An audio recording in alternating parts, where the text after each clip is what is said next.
Merci à la capitaine de la régie, Massanger Koné et son équipe en haut qui nous ont emmené le générique pour asseoir les échanges sur voilà, les risques financiers associés à tout investissement. Monsieur Nogues, bonjour à nouveau.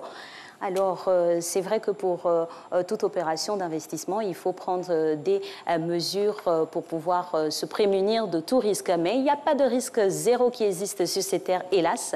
Et vous allez ici nous donner quelques risques que l'on peut rencontrer et puis comment on réussit à les contourner. D'accord. Alors, avant tout, je voudrais d'abord donner une définition du risque financier. Tout à fait. De manière générale, lorsqu'on parle de risque financier, on parle de la probabilité de perdre de l'argent à l'occasion, j'allais dire, d'une opération financière ou d'une opération économique. Alors, ce qu'il faut savoir, c'est que tous les investissements que vous réalisez sont assujettis à un risque. Donc, il n'y a pas d'investissement à risque zéro, comme vous l'avez dit. Et donc, il faut savoir quels sont donc les risques auxquels vous allez vous exposer quand vous entamez donc une opération d'investissement. Et il faut donc essayer de comprendre ces risques-là afin donc de mieux les appréhender lorsque vous êtes en face notamment de ces éléments. Alors, pourquoi est-il nécessaire de connaître ces risques-là pour un investisseur? Plus de détails, plus de compréhension. Alors, vous savez, quand vous décidez de réaliser une opération d'investissement, vous êtes dans le marché et ce qui se présente à vous, ce sont donc les éléments, j'allais dire, sujets donc à risque qui sont liés à cette forme d'investissement, quel que soit l'investissement que vous faites. Que ce soit sur le marché boursier, sur le marché immobilier ou même dans le secteur informel, vous achetez 2-3 choses pour pouvoir donc revendre, vous êtes toujours assujetti à un risque. Par exemple, le risque le plus, j'allais dire, qui va vraiment s'imposer à vous, c'est le risque, j'allais dire, de perte de pouvoir d'achat, donc le risque de l'inflation. Lorsque vous décidez, par exemple, d'acheter quelque chose et que vous engagez donc cette opération-là. Si, entre-temps, les conditions économiques changent et que vous êtes dans une phase, par exemple, de récession, votre pouvoir d'achat va donc se trouver donc réduit. Vous voyez? Donc, par rapport donc à cela, il va sans dire que si vous décidez en ce moment-là de revendre ce que vous avez acheté, vous allez donc évidemment le vendre à perte. Alors, dans cet état de fait, il y a plusieurs risques qui sont laissés à l'appréciation, sinon à la stupeur des investisseurs. On peut les libeller et puis essayer de comprendre leurs mécanismes pour pouvoir vraiment se prémunir de ces risques-là au maximum. D'accord. Alors, vous savez, sur le marché financier, par exemple, le risque le plus courant, c'est d'abord le risque de sélection. Vous savez, on a dit que quand vous devez donc investir sur le marché financier, on doit d'abord définir votre profil d'investisseur. Ensuite, vous devez donc affirmer vraiment votre aversion donc pour le risque. Et ensuite, vous arrêtez vos objectifs financiers. Et par rapport donc à tout cela, vous déterminez un champ d'investissement. Lorsque ce champ d'investissement donc est déterminé, vous êtes appelé maintenant à procéder notamment à une sélection donc des titres qui vont composer votre portefeuille d'investissement. À ce niveau-là, vous êtes assujetti à ce qu'on appelle un risque de sélection. Pourquoi? Parce que si vous choisissez des valeurs qui ne sont pas donc les bonnes, même si vous avez déterminé votre champ d'investissement et que vous choisissez les valeurs qui ne sont pas donc les bonnes et qui ne correspondent pas réellement aux critères que vous avez arrêtés et que vous affectez ces valeurs à votre portefeuille d'investissement, vous êtes assujetti donc à un risque de sélection. Au final, qu'est-ce qui va se passer? Votre portefeuille d'investissement, ne sera pas aussi performant que vous l'aurez souhaité. Voyez? Et donc, l'erreur vient d'où? L'erreur vient de la sélection que vous avez procédée donc en amont, notamment dans le choix donc des titres. Vous avez donc à côté de cela aussi ce que j'appelle donc le risque de liquidité. Le risque de liquidité, c'est quoi? C'est que quand vous décidez, par exemple, vous détenez donc un portefeuille d'investissement, et là aussi ça s'applique même dans le domaine immobilier, vous décidez donc un actif financier, vous décidez de vendre cet actif financier. Il se trouve qu'en face, il n'y a pas de contrepartie. Voyez, donc vous gardez l'actif financier le plus longtemps possible jusqu'à ce qu'il y ait donc une contrepartie, alors que vous avez un besoin immédiat que vous voulez combler. Donc vous êtes confronté donc à ce risque de liquidité. Il y a plusieurs d'autres risques. Vous avez parlé de risque de sélection, le risque de liquidité. C'est vrai que quand on a l'argent, on se dit à quel moment je vais investir et on essaie quand même de trouver le bon moment. Là, on parle de risque de temps. Pouvez-vous nous en dire plus là-dessus? Oui, vous savez, le risque de temps, donc le risque de moment opportun, c'est un risque qui vous amène à prendre une décision à un moment donné par rapport donc aux conditions du marché. Vous savez, les conditions du marché changent, varient, j'allais dire, au fil du temps. Donc, lorsqu'il y a des opportunités sur le marché, il faut savoir réellement à quel moment saisir ces opportunités. Je vous donne un exemple simple. Aujourd'hui, nous voyons un peu tout ce qui se passe, notamment avec le vaccin, notamment pour la COVID.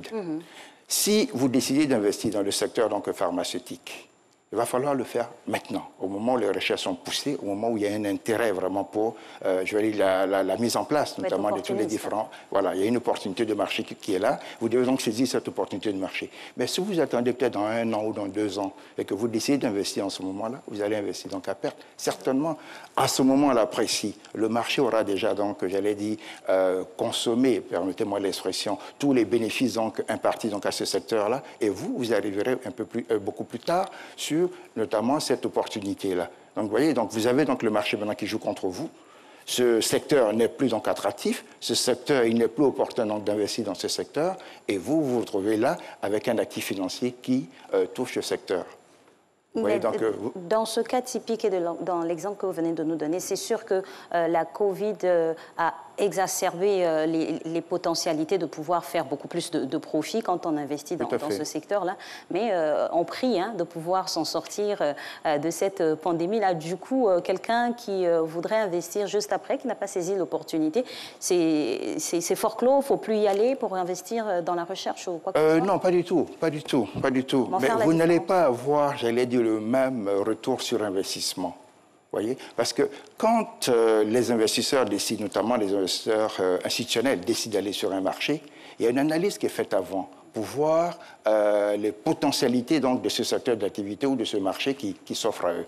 Et lorsqu'ils apprécient notamment les potentialités de ce secteur et qu'ils se rendent bien compte que ce secteur-là va dégager donc, des retours sur investissement très intéressants ou donc des profits très intéressants, ils commencent donc à y investir.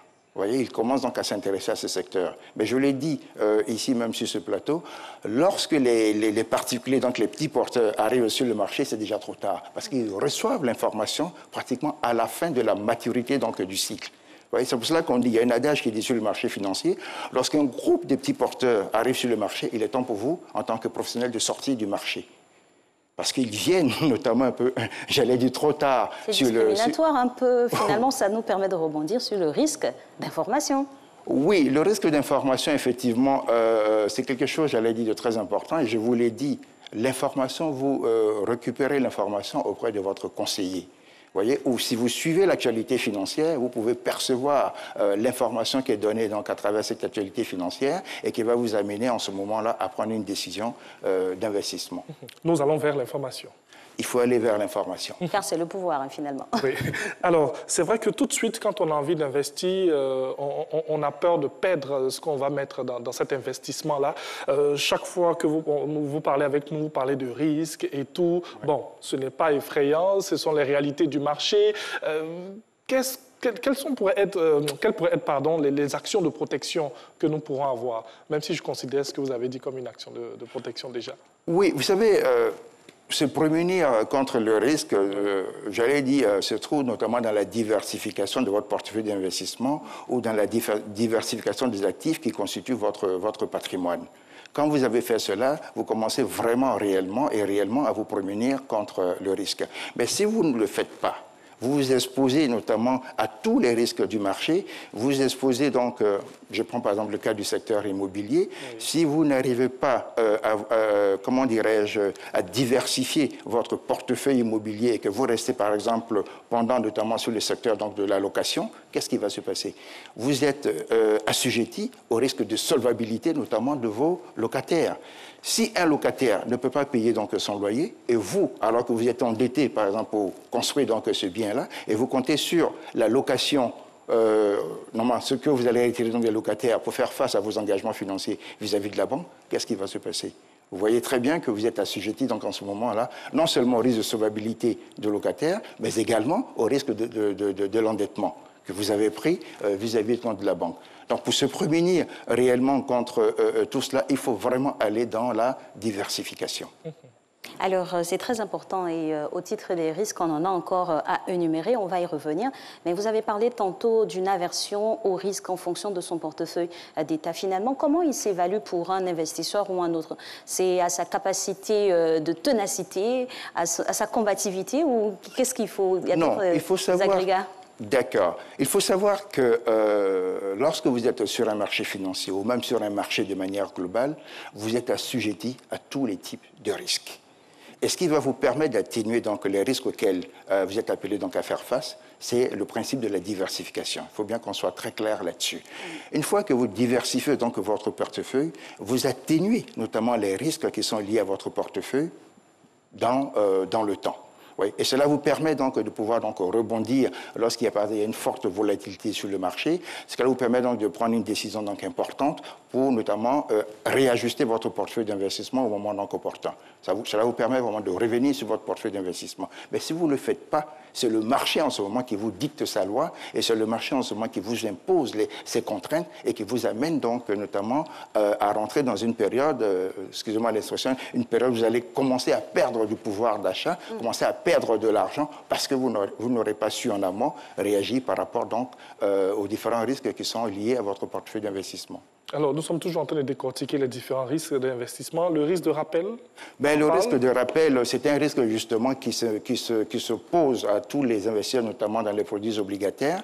Quand vous achetez notamment une obligation, si l'émetteur a réalisé, par exemple, de bons résultats, il se rend compte qu'il réalise de bons résultats, notamment dans son cycle économique, qu'est-ce qui va se passer?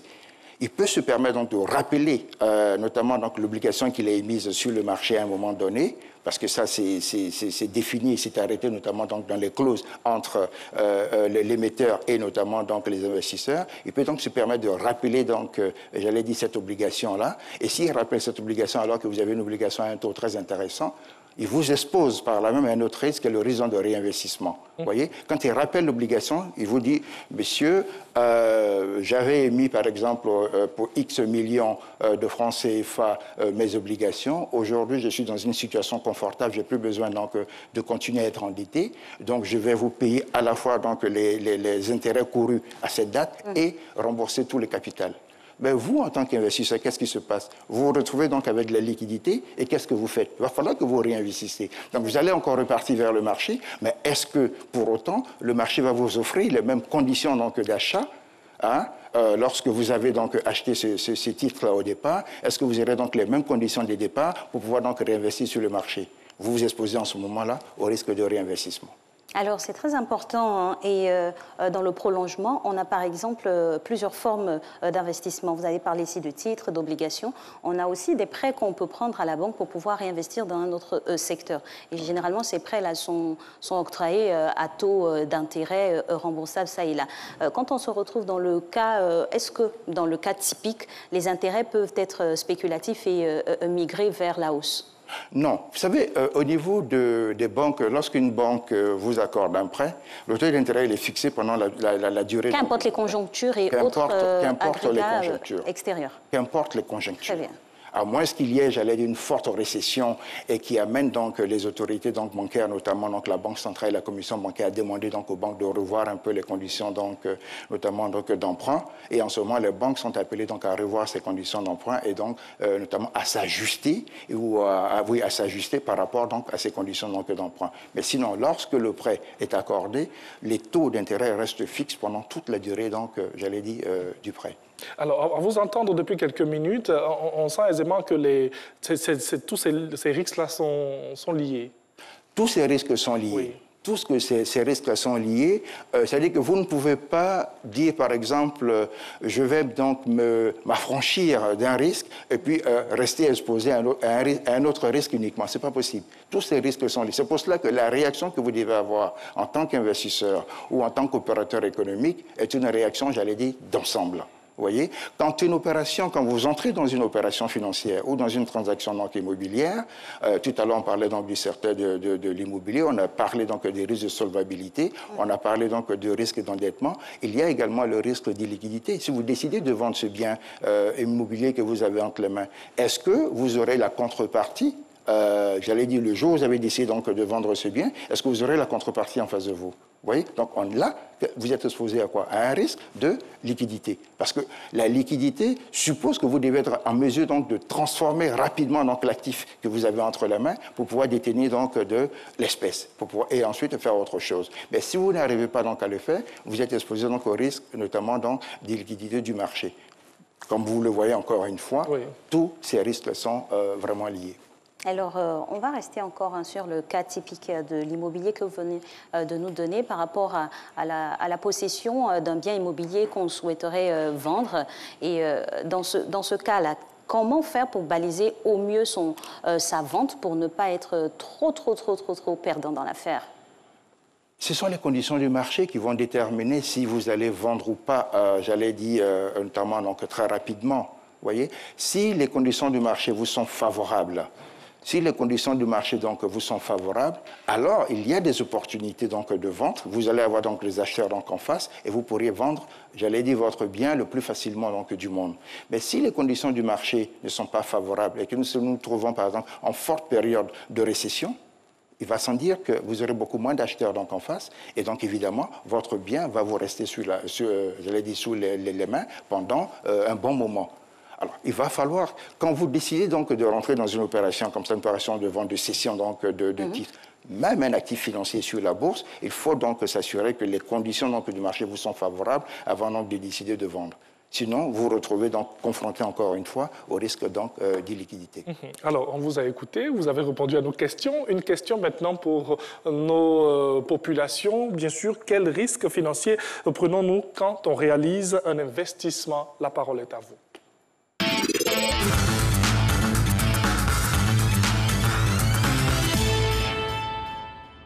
D'abord, le premier risque, c'est de perdre tous ces capitaux investis parce que déjà, on n'a pas bien fait l'analyse au préalable, c'est-à-dire la cible, les différents, comment on va dire ça, les différents investisseurs, le choix des produits, tout et tout ce qui va avec. Et bon, généralement, qu'est-ce qu'on a comme conséquence? Il y a l'endettement simple et puis il y a aussi le surendettement. Le surendettement qui arrive lorsqu'on répète plusieurs fois les mêmes erreurs sans avoir pris la peine de chercher à connaître les raisons pour lesquelles on les a commises, ces erreurs-là. Les risques d'un investissement financier, il y a d'abord les pertes. On peut mettre son argent pour investir et ensuite perdre tout. Et aussi, je pense qu'on doit pouvoir faire confiance ou connaître mieux les personnes avec qui on veut investir et on doit savoir où mettre son argent pour investir. Pour moi j'envisage commencer un commerce de vente de chaussures. Voilà, de vente de chaussures. Donc, les inconvénients, on m'a parlé un peu, on m'a dit qu'il y a des risques. Il y a des risques parce qu'il y a des gens qui peuvent prendre des crédits pour ne pas rembourser après. Tout ça. Donc il faut commencer peut-être avec un peu. Et puis, au fur et à mesure, agrandir le commerce. Et voilà, plusieurs réactions ici dans cet élément de nos chers intervenants. Votre regard et votre commentaire sur ces différentes réactions? Écoutez, moi, je suis vraiment heureux de voir ce type de réaction parce que je me rends bien compte que la population ivoirienne apprécie et apprécie à sa juste valeur les risques qui sont associés notamment à tout investissement. Vous avez vu, vous avez fait passer, je crois, 3-4 personnes et ces 3-4 personnes ont donné tous la même définition donc, du risque. Donc, ça traduit simplement le fait que la population ivoirienne comprend très bien le principe du risque associé à tout investissement et que donc, par rapport donc, à cela, il va falloir faire beaucoup attention. Ce qui est ressorti de manière générale, c'est le risque de perte en capital. Et ça, c'est important. Parce que quand vous investissez, vous mettez donc du capital sur la table pour acheter donc un actif financier ou un actif immobilier, votre intention, ce n'est pas de perdre ce capital-là. Voyez, donc vous devez, notamment dans la gestion de votre patrimoine ou dans la gestion de votre portefeuille d'investissement, faire en sorte que vous ne perdez pas ce capital. Donc faire attention à toutes les actions donc, du marché et savoir donc saisir les opportunités quand elles se présenteront donc, à vous, notamment pour consolider donc, votre portefeuille d'investissement et puis savoir sortir au moment opportun par rapport donc, au marché également. Vous avez parlé de perdre le capital, c'est ce qui pourrait arriver, c'est ce qui serait dramatique. Mais dites-nous, parmi tous ces risques que nous avons entendus, le plus préjudiciable? Alors, pour moi, le plus préjudiciable, c'est le risque de sélection. Parce que le risque de sélection, c'est un risque qui vous est qui vous handicape au début. Qui vous handicape au début. Et c'est ce risque-là qui va déterminer la performance de votre portefeuille d'investissement ou même la performance de votre bien immobilier. Vous voyez, le retour sur investissement de votre bien immobilier. À supposer que vous décidez donc d'investir dans l'immobilier, que vous allez dans un secteur donné qui n'est pas assez attractif, il va sans dire que, 1, vous risquez d'avoir donc moins de locataires. 2, les locataires risquent de vous amener donc à revoir donc vos coûts locatifs donc à la baisse, alors que vous êtes endetté et vous avez donc des obligations vis-à-vis de la banque et vous êtes exposé donc à cela. Vous voyez, donc le risque de sélection est un risque tellement important qu'il va falloir qu'une fois que votre champ d'investissement est déterminé et que vous décidez donc de rentrer dans le marché, quel que soit donc le type de marché, faire attention notamment à la réaction du marché par rapport à l'actif que vous avez entre les mains. Alors, toujours dans le cadre du décryptage de ces risques-là, pour pouvoir mieux opérer ces investissements, vous nous avez donné des données notamment concernant la ruée d'un trop-plein d'investisseurs vers un secteur. Le décryptage réel, parce que je sais qu'il y a un petit secret là-dedans. Qu'est-ce qu'il est? Non, en fait, vous savez, le principe, il est tout simple. Hein. Les investisseurs institutionnels détenant donc des informations beaucoup plus en amont parce qu'au sein donc, de leurs équipes, il y a des analystes financiers qui font beaucoup donc, de recherche. Les suricates qui regardent... Non, non, pas du tout. Ils font de la recherche, ils discutent donc avec toutes les entreprises, donc, par exemple, des différents secteurs économiques. Ils essaient donc de comprendre ce que ces entreprises-là prévoient donc, de faire dans les années donc, à venir. Et j'essaie donc d'apprécier notamment le type d'investissement qui est fait par ces entreprises. Et à partir de là, les analyses qui sont faites montrent un peu le positionnement de ces entreprises-là dans les années à venir. Et s'ils voient que ce positionnement-là est un positionnement positif parce que, bon, il y a un retour important en termes donc de chiffre d'affaires, donc de rentabilité, de résultats nets à la fin, ils se disent, vaut mieux saisir donc cette opportunité et investir par exemple dans cette entreprise donnée. Mais le petit porteur, il n'a pas cette information-là. Il n'a pas cette information, vous voyez. Et lorsque les investisseurs, notamment les institutionnels, se positionnent donc sur ce type d'opportunité, vous allez constater qu'à un moment donné, lorsque les dividendes commencent donc à être distribués, ils encaissent donc leurs dividendes, et ils apprécient ensuite, j'allais dire, la rentabilité donc à venir de l'entreprise. S'ils se rendent compte que c'est une rentabilité qui est en deçà donc de leurs espérances, ils commencent donc à sortir. Au moment où ils commencent à sortir, les petits porteurs voyant un peu un mouvement qui s'opère, par exemple, sur un titre donné, tout le monde se rue donc pour pouvoir donc aller sur ce titre-là. Mais là, les bénéfices ont déjà été consommés par les institutionnels. C'est pour cela qu'on dit, lorsque les petits porteurs arrivent sur un marché, il est temps vraiment de sortir sur ce marché-là. Comment donc rentrer dans le secret des dieux? C'est l'information toujours. Vous savez, je vous ai dit que même si vous n'avez pas de connaissances donc, en matière financière, vous avez la capacité de discuter avec les conseillers en investissement qui sont sur le marché. Et quand vous discutez avec eux, abordez vraiment tous les sujets. Par exemple, quel est le secteur, à leur avis, qui est le plus donc, rentable? Dans ce secteur, quel est le titre qui est le plus actif, etc., etc. Et vous, une fois que vous avez toutes ces informations, maintenant, vous devez apprécier l'information qui vous est donnée par rapport à votre bon sens. Si on vous parle du secteur des télécoms, est-ce qu'effectivement ce secteur des télécoms, tel que je le perçois, moi, en tant qu'investisseur donc individuel, est-ce que c'est un secteur qui est porteur? Vous voyez? Et si j'ai la nette sensation, quand je regarde un peu le secteur de la téléphonie ici en Côte d'Ivoire, je vois un peu tous les mouvements qui sont opérés, je vois un peu tout le bruit qui est fait autour, je me dis, oula, attention, ça doit être un secteur qui est porteur, donc je vais y investir. Et en ce moment, vous pouvez donc investir en toute tranquillité. Ne pas se jeter dans l'investissement comme ça, il faut employer la prudence et consulter pas un médecin, un conseiller. Consulter un conseiller, approcher un conseiller pour bénéficier notamment de ses recommandations. Et tout à fait. Et cela, finalement, j'évoquais une discipline sportive. Comment, finalement, aiguiser soi-même son propre regard sur tout ce qui nous est proposé? Alors, vous savez, on va vous présenter un certain nombre d'opportunités. Le conseiller en investissement, lui, il vous présente un certain nombre d'opportunités et il fera attention donc, de tenir compte notamment de votre aversion pour le risque, de votre profil d'investisseur. Et par rapport à ça, il vous propose un certain nombre d'opportunités. Et vous, quand vous avez tout cela, vous devez maintenant, en fonction de votre champ d'investissement que vous avez défini donc en amont, vous devez maintenant procéder à la sélection donc, des différents titres pour lesquels vous voulez avoir un appétit. Et en procédant à cette sélection, on revient encore, vous voyez, on revient encore à ce principe donc, de sélection. Vous devez donc faire attention, notamment pour ne pas vous tromper. Si vous avez deux titres dans un secteur donné qui performe, si vous hésitez entre les deux titres, vaut mieux acheter les deux titres. Voyez, vaut mieux acheter les deux titres. Voyez, si vous êtes dans le secteur, par exemple, des télécoms, et vous avez plusieurs sociétés dans le secteur des télécoms, et vous savez que le secteur de la téléphonie est un secteur donc, qui est très rentable, il est en ce moment donc opportun d'acheter tous les titres du secteur de la téléphonie. En tout cas, merci beaucoup, Monsieur Guy Abi-Nogues.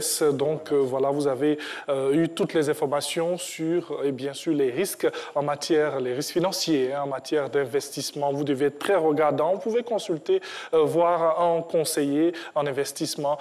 Pourquoi pas être au fait des informations, aller vers les informations pour comprendre bien ce milieu assez complexe, mais très passionnant à l'écoute bien de Monsieur Guy Abi-Nogues.